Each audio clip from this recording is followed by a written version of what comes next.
Hello. This is Dr. P.K. Srivastava presenting a video in a series form on frequently asked questions. मैं पीके Srivastava dairy business गुरु। Frequently ask question आपके द्वारा पूछे गए प्रश्नों को एक जगह इकट्ठा करके उनका जवाब देने का एक ये प्रयास है और ये FAQ सीरीज है, इसलिए ये कई भागों में आपके पास प्रस्तुत होगा। तो कृपया इसे देखें, पढ़ें, समझें और जहां गलतियां हो उन्हें सुधारने के लिए मुझसे संपर्क करें। जहां पर आपको नहीं समझ में आया उनके लिए हमसे संपर्क करें, मैं आपको समझाऊंगा, बताऊंगा। कुछ प्रश्न ऐसे होंगे, कुछ शब्द ऐसे होंगे जो नहीं समझ में आएंगे, उनके लिए आप हमें मेल भेज सकते हैं, हमें कांटेक्ट कर सकते हैं और मैं आपको वचनबद्ध हूं कि आपको इन चीजों को समझाऊंगा। ये इसलिए जरूरी है कि आप ही के प्रश्न हैं और उन्हें हमने इकट्ठा किया है और ये छोटे छोटे वीडियो में आपके पास आते रहेंगे ताकि आपको अपने प्रश्नों का जवाब या आपके भाइयों द्वारा पूछे गए प्रश्नों का जवाब, किसानों द्वारा पूछे गए प्रश्नों का जवाब आपको मिलता रहे। तो ये हमारा पहला स्लाइड। चलते हैं, let's go to the next slide. Profit is insured if you have these things. ये स्लाइड बताता है कि आपको निश्चित फार्म में, डेयरी फार्मिंग बिजनेस में, व्यवसाय में फायदा होगा यदि आपके पास ये चीजें हैं। बहुत सारे इसके स्लाइड्स जो हैं वो दो भाषीय हैं, दो भाषा में बनाए गए हैं। Mostly it is in dual language, but there might be somewhere tilt that it will be only in the English. Especially the frequently asked questions will be in the English, and I will be explaining in English as well as in Hindi. So try to stop the video and try to read what has been written in this, and then take the knowledge of that. And if, with a request that dairy व्यवसाय बड़े किसानों का विषय है, इसलिए ये video, जब हम शेड की बात करते हैं भारत में, generally shed has no space. In Indian farming system by the farmers at the small farming, 1 or 2, 4 animal, 10 animal, the shed has got no place, and in Indian condition it is considered as a waste money. लेकिन यदि आपको व्यवसाय को वास्तव में व्यवसाय के रूप में करना है, फायदा कमाना है, जानवर को यदि वो 8 ब्यात तक, 9 ब्यात तक लेके जाना है, तो कोशिश करें कि आपके पास एक टेक्निकल फार्म का डिजाइन हो, लेआउट डिजाइन पर फार्म बना हो, उसका डायरेक्शन इत्यादि की बात हम करेंगे इस वीडियो में। पर ये चीजें हैं तभी आप व्यवसाय में घुसे, अदरवाइज जो आपका जीविकोपार्जन के लिए जो आप कर रहे हैं वो आप करते रहें, उसमें कोई दिक्कत नहीं है, लेकिन उसे व्यवसाय की संज्ञा न दें। Don't call it A business, it is a livelihood activity and that you can continue. Basically, the dairy farming is a business for the large farmers. It is not for the medium and small or landless farmers. They cannot afford it. Let's go to the next slide. This slide is a repetition. I just want to repeat in most of the video. Just because of that, I want to show that what is a व्यवसाय, what is a business, and what is a livelihood activity. These are two different things. An Indian farmer confuses between these two. Actually, अगर आप व्यवसाय कर रहे हैं तो ये काम कर रहे हैं, आप वीडियो को रोक करके देखें, समझें। If you are doing livelihood activity, then this is the activity for you, and there is a hell lot of difference. Okay. And if we have given some tentative data for a technical dairy farm व्यवसाय, minimum for 30 animals, adult animals, about 1.161 lakhs प्रति जानवर का खर्चा आता है. So that you have to understand that that is a technical farm. Whatever you are keeping, I'll be showing in the video, that is not a shed. It is not at all a shed for the cattle or buffalo. Come on this. The first question is, why there is a loss in the dairy farm? Shed, absence of shed is one of the reason of losses in the dairy farm. Look at a Punganur healthy calf is born under the tree. This is no farming. This is no business.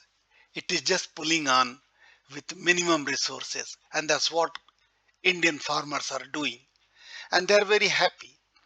But then don't ask, then don't call that dairy business is not lucrative. Dairy business is a profitable business if it is planned on the technical parameters.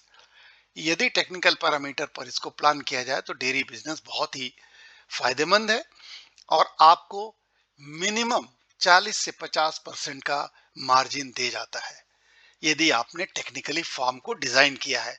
यदि आप conventional design कर रहे हैं तो definitely आपको इतना profit नहीं होगा जहां पर कि आप अपने लेबर को कॉस्ट को जोड़ते नहीं हैं, बहुत सारे कॉस्ट जोड़ते नहीं हैं और आप समझते हैं कि दूध बेच करके हमको बड़ा मुनाफा हो रहा है.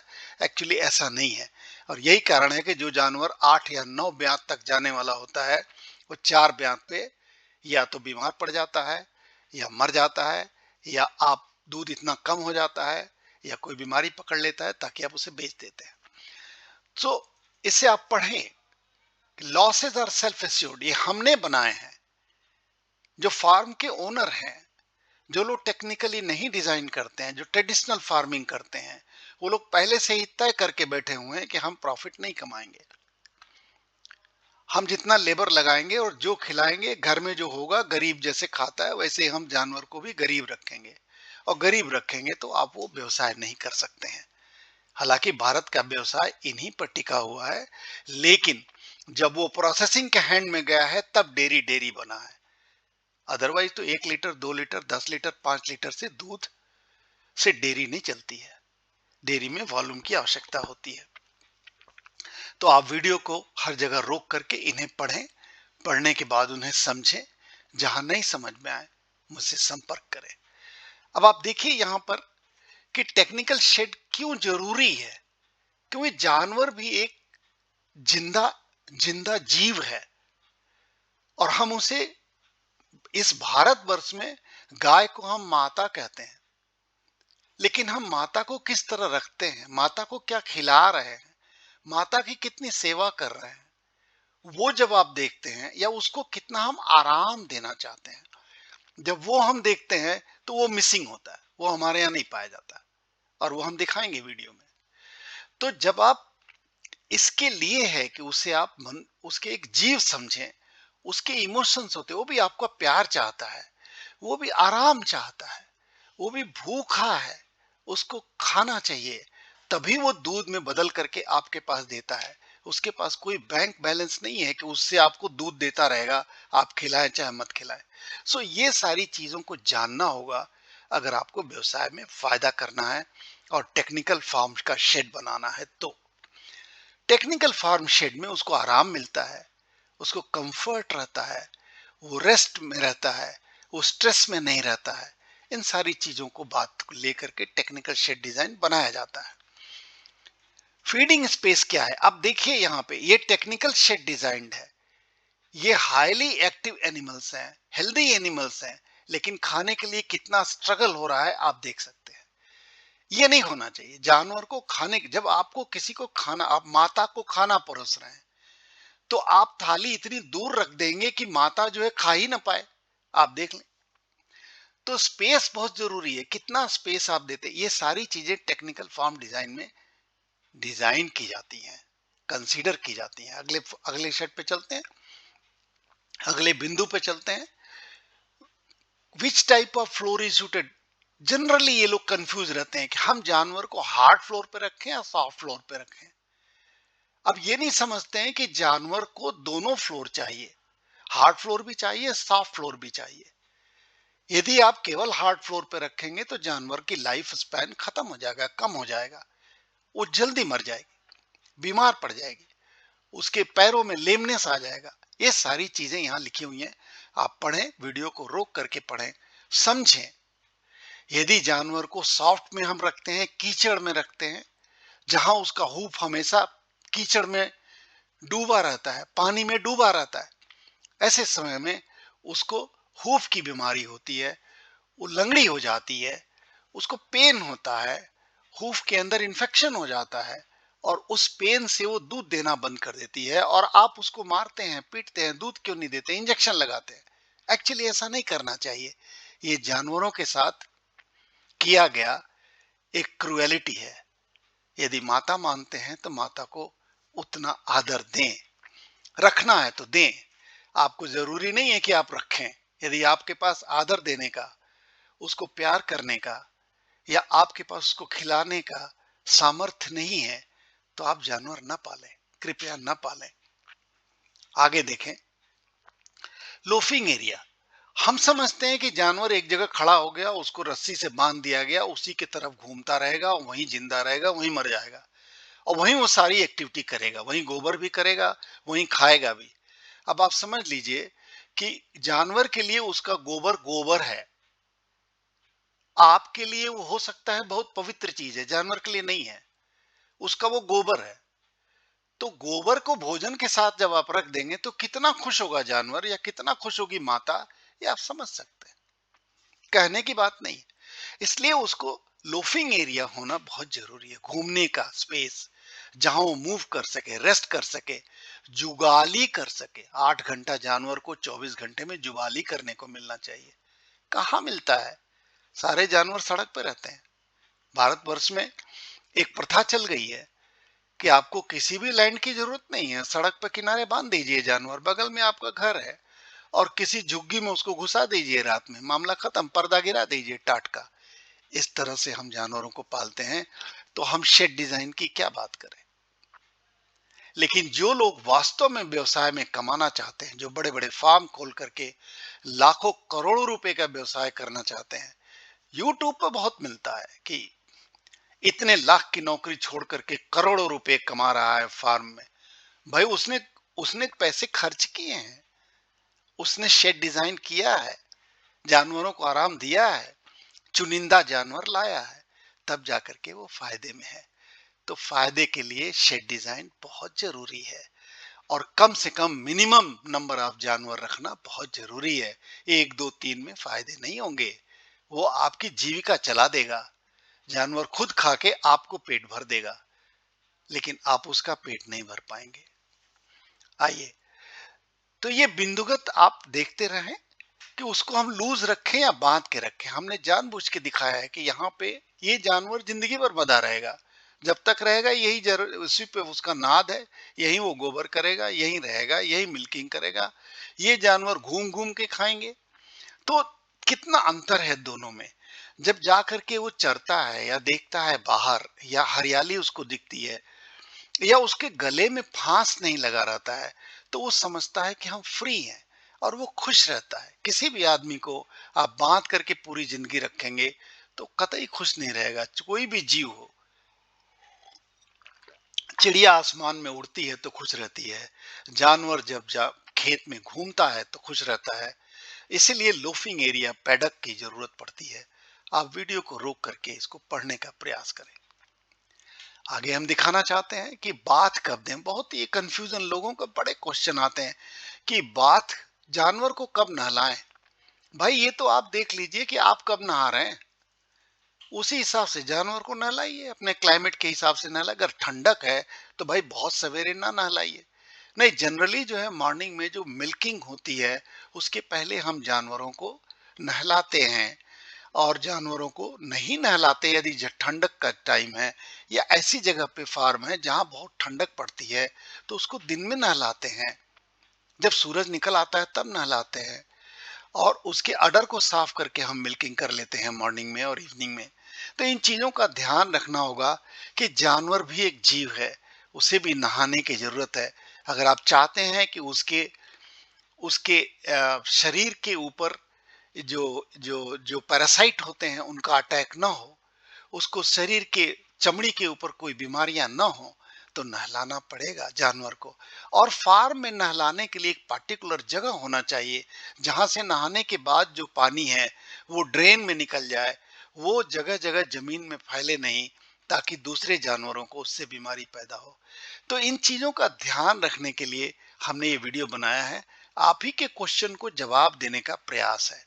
आगे चलते हैं कि हाइट कितना होना चाहिए। बहुत लोग पूछते हैं साहब शेड का हाइट कितना होना चाहिए। अरे भाई शेड ही नहीं है आपके पास। हाँ, लेकिन टेक्निकल बनाने जा रहे हैं, टेक्निकल शेड बनाने जा रहे हैं, लाखों करोड़ों रुपए आप खर्चा करके फार्म बनाने जा रहे हैं, तो जरूर आप टेक्निकल शेड बनाइए। और यहाँ हमने दिखाया है कि इसकी हाइट साइड में 12 फीट होनी चाहिए, और यहाँ पोल की जो साइट होती है, हमारा कर्सर देखें, जो 15 फीट के आसपास होना चाहिए। यहाँ पोल के ऊपर वेंट देने की आवश्यकता बहुत जरूरी है। डबल, इसको डबल रूफिंग कहते हैं, ताकि यहाँ से जो गर्म हवा यहाँ से जानवरों की निकलती है, वो यहाँ से ऊपर की तरफ, गर्म हवा हमेशा ऊपर जाती है, तो वो यहाँ से निकल जाए। यहाँ पर हम लोग ब्रीज को, हवा को पास होने के लिए यहाँ पे रखते हैं, इनके डायरेक्शन का ध्यान रखते हैं। आदि चीजें इस वीडियो में है। आप चाहें तो पढ़ करके, रोक करके, अच्छे से चीजों को समझ करके और देख सकते हैं। ये डिजाइन हमारा बनाया हुआ है, और हम इस तरह का डिजाइन जब हम फार्म शेड डिजाइन करते हैं या लेआउट डिजाइन करते हैं, वो सब हम दिखाएंगे इस वीडियो में आपको। वो सारी चीजें हम देते हैं। We provide all these technical designs for our dairy farm business client up to 10 animals. We don't require any kind of shed. It's what the farmer is doing, they are doing as per their knowledge. If they really want that 10 farmers should become 20 farmer and 30 farmer in the years, they should follow a shed design, and that too technical shed design. Trees, whether we should plant the trees or not, farmer doesn't have place, but the person who is going for the business, an entrepreneur, dairypreneur, should think of farming, planting the farm trees. And farm trees are of two types. One is of the shadow type and one is of the fodder type. If you go for the fodder type trees, the leaves will be used as a fodder during the period when you are not getting the green fodder. तो उसके लिए ये व्यवस्था है। नवा प्रश्न उसके लिए है, इसे आप जरूर पढ़ें और देखें और समझें कि अगर हम फार्म में पेड़ों को लगाते हैं तो उससे क्या फायदा होता है। उससे ठंडक बनी रहती है, ऑक्सीजन बना रहता है, जानवर को आराम रहता है, और गर्मी में भी जानवर बड़े कंफर्टेबली रहता है। और जब कंफर्टेबल रहेगा तो आपका अच्छा दूध देगा। 10वां 11वां पॉइंट हम लोगों ने लिया हुआ है कि हाइजीन क्या है, किस तरह से। हमारे किसी भी फार्म पे आदमी की एंट्री बंद नहीं होती है भारत में, लेकिन टेक्निकल फार्म डिजाइनिंग में ये जरूरी है कि ह्यूमन एंट्री बंद कर दिया जाए। वहां पे वही लोग जाएं जो वहां के लेबरर्स हैं, वही लोग जाएं जो लोग हाइजीन प्रैक्टिस करते हैं, जिनके शू डिप से जाते हैं, वो फूड डिप के बाद आप पास होते हैं, आप अपना हैंड ग्लव पहनते हैं, आप एप्रन पहनते हैं, उसके बाद ही फार्म में घुसते हैं। तब जाकर के आप अपने फार्म को डिजीज फ्री रख सकते हैं। जब आप farm dairy hygiene practices, personal hygiene practices करते हैं, आपके लेबरर्स करते हैं, then only you can achieve disease free farm. वरना तो आप जानते हैं आदमियों से डिजीज फैलता है। खास तौर से जो मिलकर होते हैं, वो एक फार्म से दूसरे फार्म पे डिजीज फैलाते रहते हैं, और उनको कितना भी आप कहिए, यदि वो प्रोफेशनल है, वो आपकी बात नहीं सुनेंगे। लेकिन आपके फार्म पे घुसने के पहले आपका आदेश मानना जरूरी है। इसलिए आपको ये काम पॉइंट नंबर 10 वाला करना चाहिए। आप पढ़ के इसको देखें, समझें। What is a farm layout and shed design. दो तरह के फार्म लेआउट शेड डिजाइन होते हैं, सभी लोग जानते हैं। कि फार्म लेआउट क्या होता है, उसमें ये बताता है कि कौन चीज कहाँ रहेगी। मान लीजिए 1 एकड़ में आप फार्म लेआउट बना रहे हैं। लेआउट जैसे होता है ना, जिसमें घरों का कुछ छोटे घर होंगे, कुछ जमीन होगी, कुछ प्लॉट होगा, उसको लेआउट कहते हैं। जहां गेट होगा, एक एंट्री होगी, एक एग्जिट होगा, उसको लेआउट कहते हैं। ऐसे ही फार्म का लेआउट होता है। कहाँ पे मिल्किंग शेड होगा, कहाँ पे स्टोर होगा, कहाँ पे एनिमल रहेंगे, कहाँ पे उनका डिजीज शेड होगा, जो क्वारंटाइन शेड कहाँ होगा, डिस्पेंसरी कहाँ होगी, ये सारी चीजें जब हम डिजाइन करते हैं तो उसको हम कहते हैं फार्म लेआउट। और शेड डिजाइन क्या होता है? अब डिस्पेंसरी ही बनाना है या मिल्किंग शेड बनाना है तो उसके फ्लोर में क्या नापी होगी, कितना चौड़ा, कितना लंबा, कितने एनिमल के लिए बना रहे हैं, पर एनिमल के रिक्वायरमेंट क्या है, ये सब चीजें हम लोग फार्म शेड डिजाइन में देते हैं। और फार्म लेआउट में जो मैंने डिक्टेट किया, जो चीजें डिस्कस की, वो चीजें हम लोग लेके चलते हैं। ठीक है। What is the minimum land size, ये काफी लोग पूछते हैं, साहब कितना होना चाहिए जमीन? तो वो 100 एनिमल के लिए अगर फार्म आप खोल रहे हैं, हम एनिमल जब बोलते हैं वो केवल एडल्ट की बात करते हैं। 100 एनिमल का मतलब है कि आपके फार्म में कम से कम 150 160 जानवर रहेंगे। तो उनके रहने के लिए हम लोग 2 एकड़ की जमीन लेके चलते हैं। इसलिए लेके चलते हैं कि आज ये 100 एनिमल है, आपका ये 250 एनिमल हो जाएगा तीसरे चौथे साल में। तो अगर इतना हो जाता है और एनिमल को अगर आप बेचते नहीं है, बच्चों को नहीं बेचते, हीफर नहीं बेचते, काफ नहीं बेचते हैं, या एडल्ट एनिमल को रिप्लेस नहीं करते हैं, तो वो बढ़ते जाएंगे। तो आपके पास इतनी जमीन होनी चाहिए ताकि आप आगे चल के ऐसा ना हो कि एनिमल के बीच में इतना कंजेशन हो जाए कि एनिमल आराम से न रहे। इसलिए हम लोग 2 एकड़ प्लान करके चलते हैं। आगे देखते हैं what type of land is needed for the, ये तो लैंड का तो आप जानते हैं, पढ़ सकते हैं। बहुत ही बढ़िया बढ़िया चीजें लिखी हैं, गूगल अर्थ मैप है, कंटूर मैप है, वगैरह वगैरह चाहिए शेड डिजाइन करने के लिए। What type of orientation needed, 2 तरह का ओरिएंटेशन होता है, head to head, tail to tail. और इसकी क्या विशेषताएं होती हैं हमने यहाँ पर डिस्कस किया हुआ है। लेकिन भारतवर्ष में इस तरह से जानवर रखा जाता है। अगर इस तरह से जानवर रखा जाता है तो इसमें head to head, tail to tail क्या है? और ये सामने इसका वो झुग्गी है जिसके अंदर वो घुस जाएगा रात में। और इसमें जहां पे एक जानवर को खड़े होने की जगह हम लोग फार्म में देते हैं, यहाँ पे 4 जानवर ये घुसा देंगे और रात में बंद कर देंगे। रात भर वो वहीं रहेगा। आप समझते हैं कि जानवर ये हेल्दी रहेगा अपने गोबर में रह के? ये उसका खाना है, ये उसका गोबर है। तो दिस इज द सिचुएशन। ये कंट्री में यही चलता है, भारतवर्ष में यही चलता है, यही फार्म है, इसी का दूध आप लोग पीते हैं। तो हमें देखना होगा कि क्या हम इसमें कोई परिवर्तन कर सकते, कम से कम गोबर दूर फेंक सकते हैं? नहीं फेंक सकते, कर सकते हैं ना? नहीं करते हम लोग। ठीक है ना? तो विच वन इज बेटर, ये हमने यहाँ पे दिया है कि कौन सा हेड टू हेड और टेल टू टेल की विशेषताएं क्या होती हैं और उनकी कमियां क्या होती हैं, दोनों हमने यहाँ बताने की कोशिश की है। यदि आप इंटरेस्टेड होंगे तो हमें फोन पर या मेल पर पूछ सकते हैं, हम आपको जवाब देंगे। फोन पे जनरली हम लोग जवाब नहीं दे पाते क्योंकि पूरी चीजें फोन पे विस्तार से समझाना मुश्किल होता है। कोशिश करें कि आप लोग वीडियो को सब्सक्राइब करें, लाइक करें और शेयर करें ताकि आपके दोस्तों को भी फायदा हो। यदि आप शेड डिजाइन नहीं कर सकते हैं, लेआउट नहीं कर सकते, आपके पास जमीन नहीं है, जिसके पास है, जो करना चाहता है, उनको ये वीडियो भेजिए, शायद फायदा हो जाएगा उसको। इस वीडियो का कोई कीमत तो है नहीं, आपसे कोई चार्ज नहीं लिया जाता। फेंसिंग बहुत जरूरी है। अगर आप किसी भी फार्म को, अब यहाँ कोई फेंसिंग नहीं है, कोई भी जानवर आ जाएगा, खा के चला जाएगा, कोई भी जानवर आएगा, जानवर को काट के चला जाएगा, कुछ भी हो सकता है।